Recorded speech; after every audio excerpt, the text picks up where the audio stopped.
Kasihmu layakkan seluruh hidupku.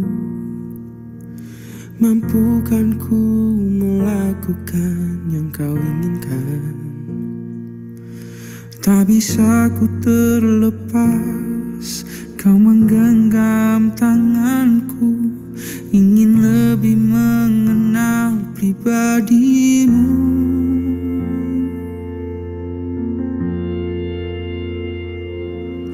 Ku terhubung denganmu, selalu melekat di hatimu. Firman-Mu itulah dasar hidupku, yang berdaulat atasku.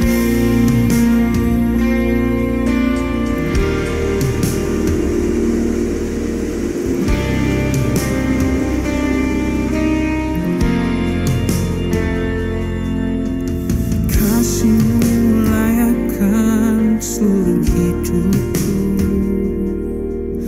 Mampukan ku melakukan yang kau inginkan.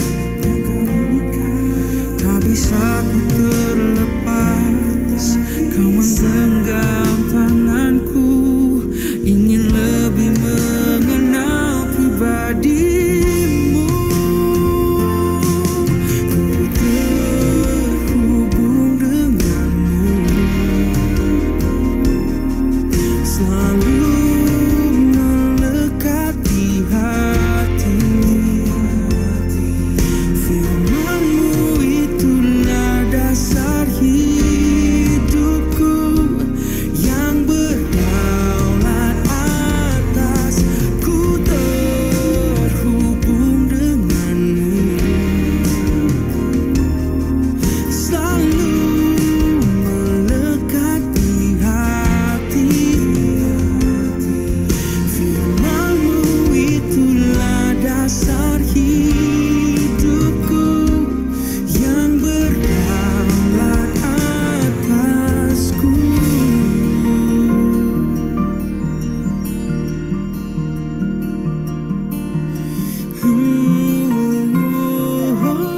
I'm so sorry. I'm so sad. I miss you so much. Tak mau ku terpisahkan darimu. Aku tak bisa apa-apa tanpamu.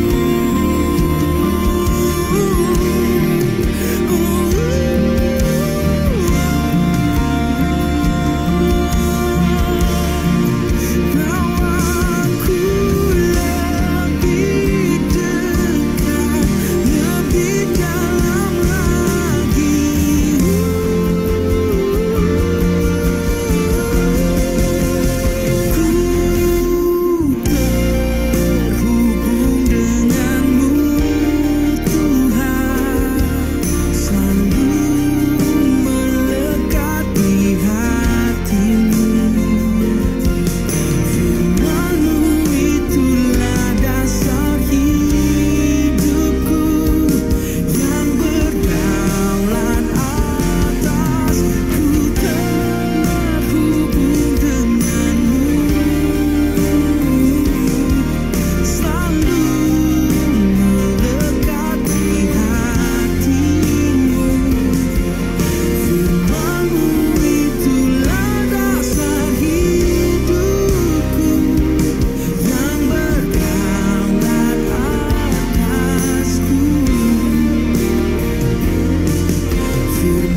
Bapa, kami rindu Tuhan selalu terhubung denganmu, selalu terkoneksi dengan Engkau. Biarlah kami ada di dalam Engkau, Engkau ada di dalam kami. Biarlah Engkau senantiasa menjadi perlindungan di dalam kehidupan kami. Kami tidak mau terlepas daripadamu. Biarlah tangan kuat-Mu yang memegang kami dengan tangan kanan-Mu yang memberikan kami kemenangan demi kemenangan. Di dalam nama Yesus Tuhan kami bersyukur, kami berdoa, kami sambut firman-Mu pada pagi hari ini. Haleluya. Amin. Shalom, selamat pagi kekasih-kekasih Tuhan. Berjaga-jaga dan berdoalah, dan jangan sampai engkau jatuh ke dalam pencobaan. Mari kita baca dan renungkan firman Tuhan dari Markus yang kedua, Markus 13 ayat 24 hingga ayat yang ke-37. Tetapi pada masa itu, sesudah siksaan itu, matahari akan menjadi gelap dan bulan tidak bercahaya. Dan bintang-bintang akan berjatuhan dari langit dan kuasa-kuasa langit akan goncang. Pada waktu itu orang akan melihat Anak Manusia datang dalam awan-awan dengan segala kuasa dan kemuliaannya. Dan pada waktu itu pun Ia akan menyuruh keluar malaikat-malaikatnya dan akan mengumpulkan orang-orang pilihannya dari keempat penjuru bumi, dari ujung bumi sampai ke ujung langit. Tariklah pelajaran dari perumpamaan tentang pohon ara. Apabila ranting-rantingnya melembut dan mulai bertunas, kamu tahu bahwa musim panas sudah dekat. Demikian juga jika kamu lihat hal-hal itu terjadi, ketahuilah bahwa waktunya sudah dekat, sudah di ambang pintu. Aku berkata kepadamu, sesungguhnya angkatan ini tidak akan berlalu sebelum semuanya itu terjadi. Langit dan bumi akan berlalu, tetapi perkataanku tidak akan berlalu. Tetapi tentang hari atau saat itu tidak seorang pun yang tahu, malaikat-malaikat di surga tidak, dan anak pun tidak, hanya Bapa saja. Hati-hati dan berjaga-jagalah, sebab kamu tidak tahu bila manakah waktunya tiba. Dan halnya sama seperti seorang yang bepergian, yang meninggalkan rumahnya dan menyerahkan tanggung jawab kepada hamba-hambanya, masing-masing dengan tugasnya, dan memerintahkan penunggu pintu supaya berjaga-jaga. Karena itu berjaga-jagalah supaya sebab kamu tidak tahu bila manakah tuan rumah itu pulang, menjelang malam atau tengah malam atau larut malam atau pagi-pagi buta, supaya kalau ia tiba-tiba datang, jangan kamu didapatinya sedang tidur. Apa yang kukatakan kepada kamu, kukatakan kepada semua orang, berjaga-jagalah. Saudaraku yang diberkati oleh Tuhan Yesus Kristus, Yesus mengatakan bahwa Dia akan datang menjemput kita dalam awan-awan dengan segala kuasa dan kemuliaannya. Ini berbicara tentang rapture, berbicara tentang gereja Tuhan. Ketika kita melihat Anak Manusia datang dalam awan-awan, Dia akan menjemput kita, mengangkat kita. Rapture, saudara. Pada waktu itu Ia menyuruh seluruh malaikatnya keluar dan mengumpulkan orang-orang pilihannya dari 4 penjuru bumi, dari ujung bumi sampai ujung langit. Saudaraku yang diberkati, pemberitahuan ini sudah dinyatakan sebelum Dia mati di kayu salib. Ada satu tujuan yang Dia berikan bagi kita, dan tujuan itu untuk kita nantikan, saudara. Menantikan Tuhan datang pada kali yang kedua, menantikan Tuhan menjemput gerejanya, menantikan Tuhan menyatakan dirinya sebagai mempelai Kristus, supaya kita yang dijemput itu akan masuk di dalam perjamuan kawin anak domba. Nah, waktu itu yang sedang kita nanti-nantikan, sedang menunggu pada saatnya. Dan ketika waktu itu tiba, jangan sampai saudara, engkau dan saya itu ketinggalan. Ketika Tuhan menjemput mempelainya harus dalam keadaan siap. Dan waktu penjemputan itu tidak dikasih tahu. Ya, malaikat di surga tidak tahu, anak pun tidak, hanya Bapa saja yang tahu kapan hari penjemputan itu. Saudara, kalau kita melihat upacara-upacara pernikahan, ada mempelai laki-laki yang akan menjemput mempelai wanitanya, itu sudah ditentukan tanggalnya. Bahkan sudah dibuat surat undangannya. Tanggal 10 Agustus tahun 2024 akan menikah saudara si A dan saudara si B, dan tempat pernikahannya juga sudah ditentukan di mana. Tetapi Yesus ketika Dia datang menjemput mempelai wanitanya, tidak dikasih tahu tanggalnya berapa, tidak dikasih tahu lokasinya di mana. Yang dikasih tahu adalah hari itu pasti akan datang. Dan hari itu adalah hari kekejutan bagi seluruh umat manusia. Dan mempelai-mempelai yang akan dijemput adalah mereka yang didapati siap sedia dan sudah menggunakan pakaian pesta. Berita ini yang Yesus sampaikan sebelum Dia naik ke surga, sebelum Dia mati dan naik ke surga. Saudaraku yang diberkati oleh Tuhan Yesus Kristus, hari penjemputan itu akan tiba. Tetapi why atau berbahaya atau Hati-hatilah, jangan sampai orang-orang itu tidak tahu kapan waktu penjemputan itu tiba. Saudara, Tuhan menasihati kita berjaga-jaga dan berdoa karena kita tidak tahu kapan, saat, dan waktunya penjemputan itu akan tiba. Karena hari Tuhan akan datang sebagai pencuri, seperti pencuri yang datang pada malam hari. Tentunya kalau pencuri mau datang pada malam hari, orang yang berjaga-jaga dia sudah memasang pagar besi di rumahnya, dia sudah menyediakan pentung, dia sudah menyediakan alarm, dia sudah mengawali dengan pengawal-pengawal kiri dan kanan. Ada persiapan ketika hari Tuhan itu datang seperti pencuri. Demikian pula mempelai pengantin yang mempersiapkan dirinya untuk menjemput calon mempelai prianya. Saudara, dia harus berpakaiankan pakaian pesta, dan kalau bisa jangan tertidur. Di dalam Matius 20, saudara, dikatakan anak darah yang bodoh dan anak darah yang bijak itu kedua-duanya tertidur. Itulah keadaan gereja di akhir zaman. Kedua-duanya tertidur, tetapi diberkatilah orang yang punya persediaan minyak. Saudaraku yang diberkati, tetapi Tuhan mengingatkan pada kita pada hari ini, pagi ini, jangan sampai engkau tertidur. Pesan Tuhan, beberapa pesan Tuhan yang kita akan renungkan pada pagi hari ini, saudara, dari Markus 13 ayat 24 hingga ayat yang ke-37. Yang pertama, kita harus mengerti tujuan Tuhan. Tujuan Tuhan adalah mengangkat gereja Tuhan, menjadikan calon mempelainya, dan kemudian membawa kita dalam perjamuan kawin anak domba, mengadakan segala sesuatu yang dia upayakan untuk membawa kita rapture. Nah saudara, nasihat untuk berjaga-jaga, kenalilah kehendak Tuhan. Jangan engkau dibingungkan, bahkan disibukkan oleh keadaan zaman, pesta pora, kawin mawin, orang datang hanya untuk sibuk bekerja dan tidak punya tujuan hidup. Seperti tujuan Tuhan bahwa kita akan dijadikan mempelai wanita. Yang kedua, kenalilah tanda-tanda zaman. Kalau engkau mulai melihat bahwa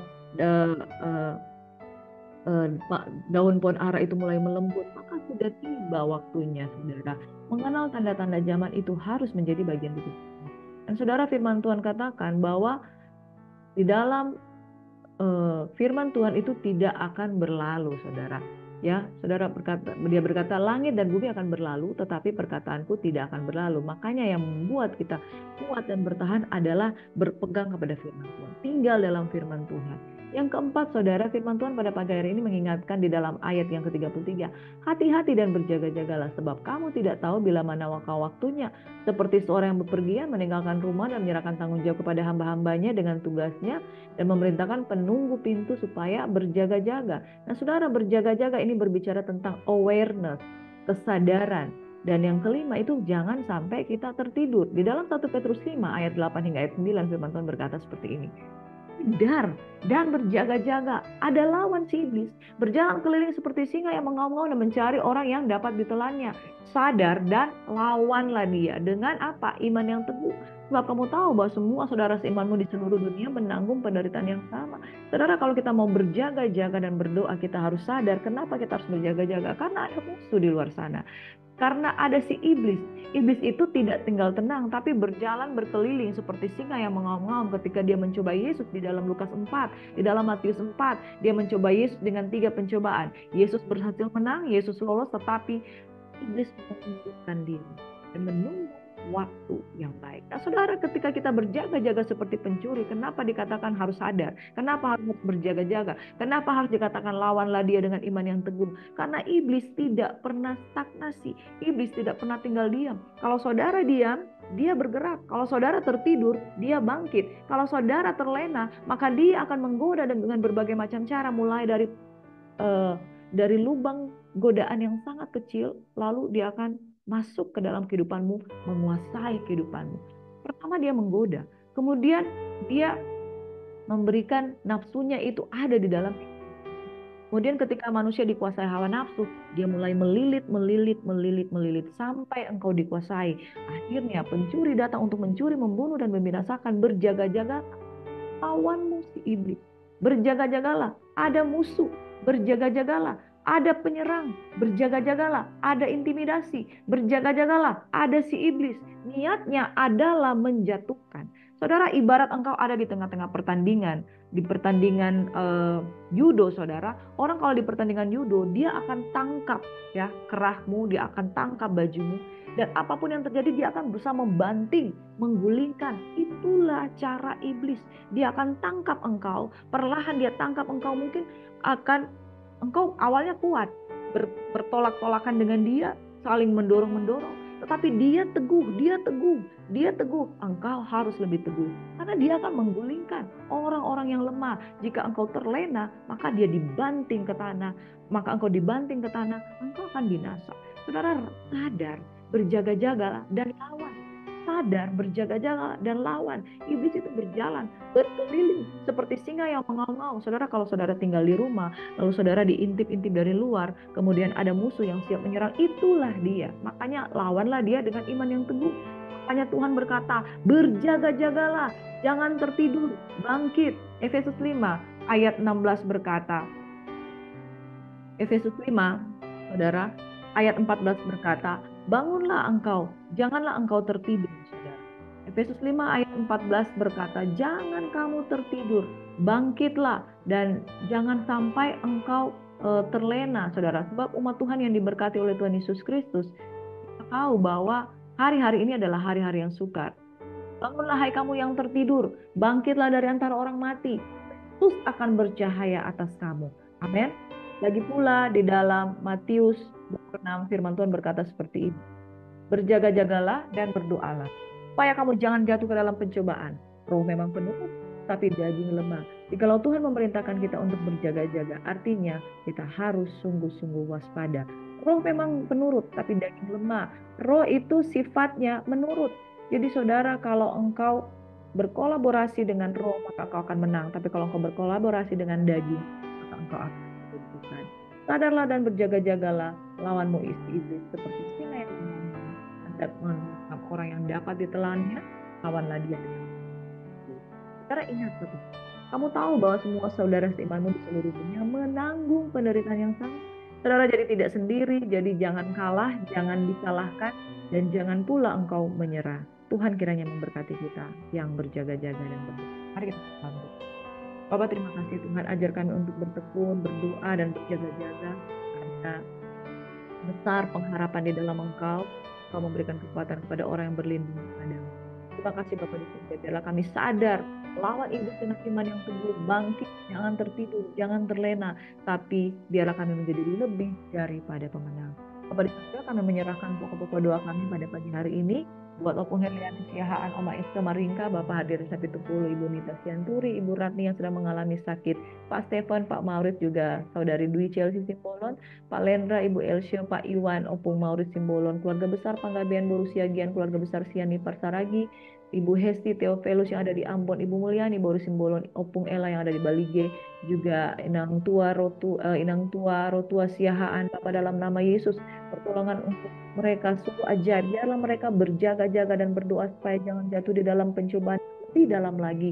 Kami berdoa agar segala penyakit mereka disembuhkan oleh bilur-bilur Yesus yang menyembuhkan. Kami juga berdoa untuk Saudari Jenika Tumiwa, Tuhan yang pasca mengalami duka cita, biarlah mengalami pemulihan di dalam Kristus Yesus. Kita berdoa untuk Saudari Karen Simbolon, Ibu Nur Hayati, juga Pak Rofi, Ibu Yaliana, Ibu Gembala Tasya Sitepu, Pak Antoni, Saudara Jerry Simbolon yang akan masuk sekolah Alkitab tanggal 12 nanti. Tuhan tolong dan berkati semua mereka dalam pergumulan beban mereka masing-masing. Biarlah kasih karunia membuat mereka bertumbuh di dalam Tuhan. Saya Saudara Rafael Raja Muli, Pak Darius Panjaitan, Pak Rian Panjaitan, Bapak Hendrik Simbolon, Ibu Reni Boyo. Tuhan berkati mereka di dalam kekuatan penghiburan yang daripada Tuhan. Bertumbuh dan mengenal Tuhan. Dengan tidak putusnya mereka bertumbuh dan mengalami kuasa Tuhan. Berkati GPDI Tuhan, LHK Bot dan berkati Butani Tuhan, berkati gereja-gereja semua, berkati Tuhan pelayan-pelayan TV agar mereka bergerak. Dan hari ini kami juga memberkati lapangan God Bless Minahasa di dalam persiapan untuk mengadakan acara KKR tanggal 23, 24. Tuhan kiranya memberkati dan melindungi mereka. Kami juga berdoa untuk saudara kami, yaitu Saudara Rio Agustivo yang berulang tahun pada hari ini di usia yang ke-50 tahun. Tuhan kiranya memberkati dengan golden age, memberkati dia dengan umur panjang, kesehatan, kekuatan, penghiburan yang manis daripada Roh Kudus. Berkat Tuhan dibukakan, pintu-pintu kasih karunia dibukakan di dalam kehidupannya. Dalam nama Yesus, umur panjang, kesehatan, kekuatan menjadi bagian dia. Dan di dalam nama Yesus berkat Tuhan mengalir sepenuhnya, seutuhnya di dalam kehidupannya. Terima kasih Bapa di surga, kami kiranya berjaga-jaga dan berdoa supaya kami semua jangan jatuh ke dalam pencobaan. Roh memang penurut, tetapi daging lemah. Diberkatilah orang yang mengandalkan Tuhan, yang menaruh harapannya hanya kepada Tuhan. Tuhan kiranya memberkati, Tuhan kiranya melindungi, Tuhan kiranya menyertai, dulu, sekarang, dan sampai selama-lamanya. Biarlah roh, jiwa, dan tubuhmu terpelihara sempurna di dalam Kristus Yesus yang memberikan kekuatan bagi kita. Semua yang percaya diberkati Tuhan, sama-sama katakan haleluya. Amin. Shalom and God bless you. Tuhan Yesus berkati. Selamat beraktivitas. Happy weekend.